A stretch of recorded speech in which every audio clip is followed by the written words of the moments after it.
Hello, welcome to 8.9 News. I'm Ffinlo Costain. A new strategic collaboration between Beyond Zero, the UK Carbon Code of Conduct, and Nature Broking aims to help deliver integrity and certainty into the voluntary carbon market. Doug Wanstall is from Beyond Zero. I asked him to explain why he thinks there's a problem that needs fixing. Yeah, good question. So the voluntary carbon market has been around for, 25 years roughly, and no one's ever really heard of it until the last sort of 5 or 6.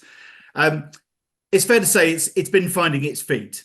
It's a market that hasn't really known where the standard should lie, and I think we've seen some projects globally where there hasn't been sufficient oversight, there hasn't been sufficient transparency, traceability, credibility, and what we've seen is projects that are effectively phantom. They either don't exist or are of an incredibly low quality.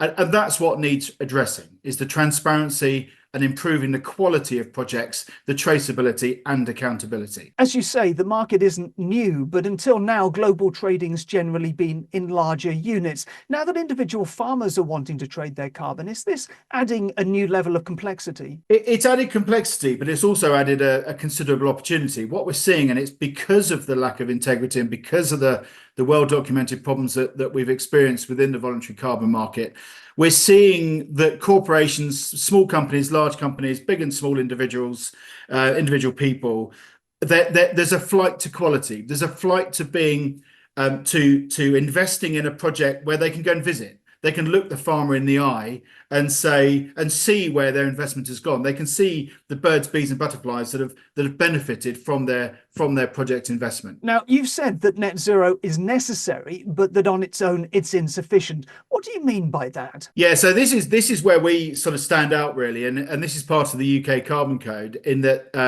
a project has to be at net zero prior to selling any credits, and that's twofold really. One is that the people buying these things they're on a net zero journey themselves, and so they want the person they're buying from to have done their bit. Agriculture needs to do its bit. Land management has been to a large degree responsible for the climate crisis that we are in, and it needs to play its part in the reversal of climate change and the reversal of biodiversity collapse. So yeah, we insist on net zero before any credits are sold. And it's not actually that difficult. It doesn't take a lot with a farm with a good degree of natural capital and some really good changes in management, actually, that end up making more money as well. That's a long-term outcome. That actually becoming net zero is just good business. When you say that net zero is insufficient, do you also mean that farmers need to be delivering other nature outcomes alongside their sequestration? Absolutely. Any project that's just delivering carbon is insufficient. It's actually, what we're trying to do is get away from silo thinking. It's not just about removing carbon. We're focusing more on nature restoration, on nature recovery, on projects that deliver on multiple levels, multiple goals. And actually carbon is just one of the outcomes. Other outcomes include better water storage, cleaner water, cleaner air, more resilient soils, more resilient crops, and generally a more climate resilient farming business. And it's part of the challenge that the carbon element itself is more monetizable and these other things are less tangible. Absolutely right. Yeah, the carbon element is the bit that the CFO understands. They understand a carbon credit. They're generally carbon accounting, certainly in large corporations, and therefore they can see the value of carbon. Therefore, carbon is the thing that has a value. But the other outcomes are what we term as co-benefits. I mean, actually, they're generally the primary benefit that just happens to draw down carbon as well. Now, the existing carbon market's often been described as a wild west, and yet this is a critical tool that farmers and landowners can use to fund action to restore nature. What do you think needs to happen to deliver the necessary integrity in the voluntary carbon market? Yes, it's the first thing I hear from farmers really is that, and I'm a farmer as well, so we're a cynical bunch, but it's the first thing I hear, that carbon's cowboy territory. It's meaningless. It's just allowing other people to carry on regardless. What we need to remember is that land management, farming and land management, is absolutely unique.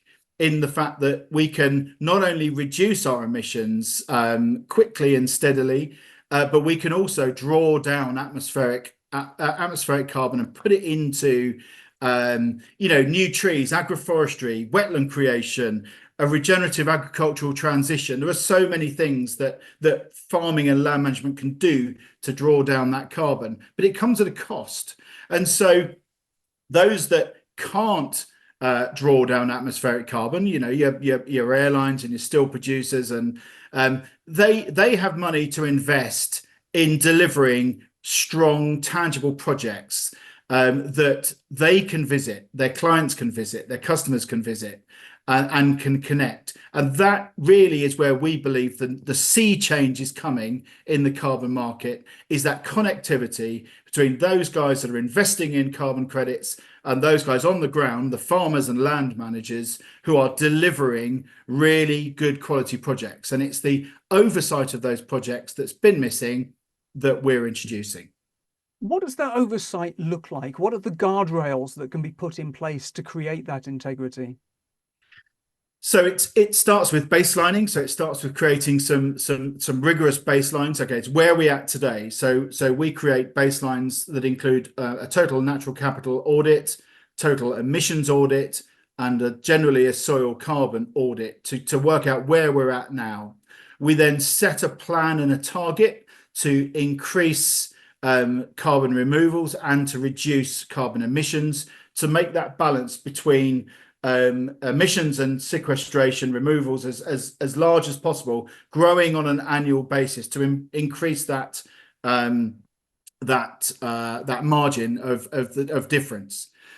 But really, what's key is that we measure. We don't model, and it's measurement that's key. Now, measuring soil carbon is one of those subjects that, again, it can be quite contentious, but you can only do and only follow the best current advice. And that's what we do. So we've developed a protocol that measures the current baseline and then measures the change over time. What depth are you measuring to? So where soil conditions allow, down to 90 centimetres. And in 3 stratas, because we've got 0 to 30, 30 to 60, 60 to 90. And it's actually at depth that offers the greatest opportunity. Because by growing things like, in a livestock scenario, going from a ryegrass situation to growing a diverse, deep-rooting mixture of herbs and grasses and lucerne and all of these things, actually the ability to pump that carbon deep below the sort of soil management layer, if you like, which is generally the 0 to 30 strata, that's the opportunity to really pump a lot of carbon and to leave it there permanently. There are a number of carbon trading companies trying to get farmers to sell credits from their land. Now, you said that it's only when an entire land holding has achieved net zero that carbon credits should be issued.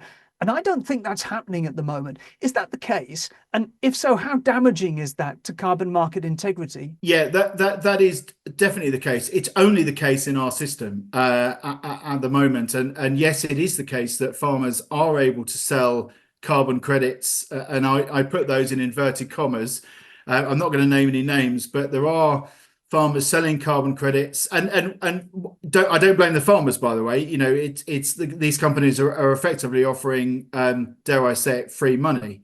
But actually, we don't believe that is sufficient. We believe that is going to have to change over time. We believe that those other organisations will have to adapt, because the more traction that let's say the more vigorous schemes have, the more they are going to have to change, or they'll either have to adapt or die. As it stands, do you think that it's possible that farmers could, perhaps unintentionally, sell credits more than once? That is a risk, yes. So we have to be very careful. Whenever we take on a project, we have to be very careful that a farm isn't already involved in in another carbon project. Or if they are, that we're really clear where the boundaries lie and we can exclude anything that they have done in order to develop a project. And then we've developed what we call a single source of truth map, which shows all the projects and the project boundaries, and we won't allow any other carbon crediting system to operate within that boundary. Should farmers be looking to trade their carbon now, or should they wait until there are better guardrails in place? I think if you follow a scheme, shameless plug like ours, then the guardrails are in place because we're aligning with the likes of the Integrity Council for the scaling of voluntary carbon markets, the BSI minimum standards. We haven't seen the full detail yet of what they look like, but there are minimum standards coming out. And once those minimum standards are established, I think then farmers can be a lot more confident in selling carbon credits. Our advice is to, if you're not sure, wait. If you've got a credible system and a credible buyer at the end, then go for it. There's nothing to lose. If you've got a credible buyer who wants to invest in your business and in your ability to regenerate, remove carbon and regenerate nature, then to my mind, it's a win-win scenario. Farmers, generally speaking, produce food and manage land, so selling carbon is new. If they're considering doing this within this Wild West environment that we've been discussing, should they be looking for to know that a company's offer is robust? I think look who they're partnered with. Number one, to see who they're partnering with, who are their, what does the supply chain look like? Who are the end consumers of these credits? If they can be completely transparent and show that a project will issue credits over here and the customer is X multinational organization or government organization or whatever over there, then you can be quite sure that the system is credible. If you're never told where the customer is for these credits, I would steer clear. Do you think that most farmers and landowners understand that net zero is a journey rather than a destination, and that having achieved net zero, it's not a constant, and that action will be needed each and every year to remain at net zero? Yeah, I think look, net zero is, again, it's another contentious issue, and we hear it all the time, and there's lots of anti net zero rhetoric that we hear, but essentially once you've got to net zero, it's relatively easy to stay there, unless, of course, you radically change your business and its activities, or flatten every forest that you have on your land, which, of course, is highly unlikely in any event. But actually, once you get to net zero, it becomes quite infectious, actually. And this is what we find. We work with organisations where it's become endemic within the organisation to continually reduce emissions and to increase carbon removals. So, and what we do is we'll certify that net zero position so that a farmer can take that to their supply chain and demonstrate that they are at net zero and have an annual plan to remain there. That was Doug Wanstall from Beyond Zero. More news as ever on our website 8.9.com. That's all for now. We're back soon. Thanks for watching.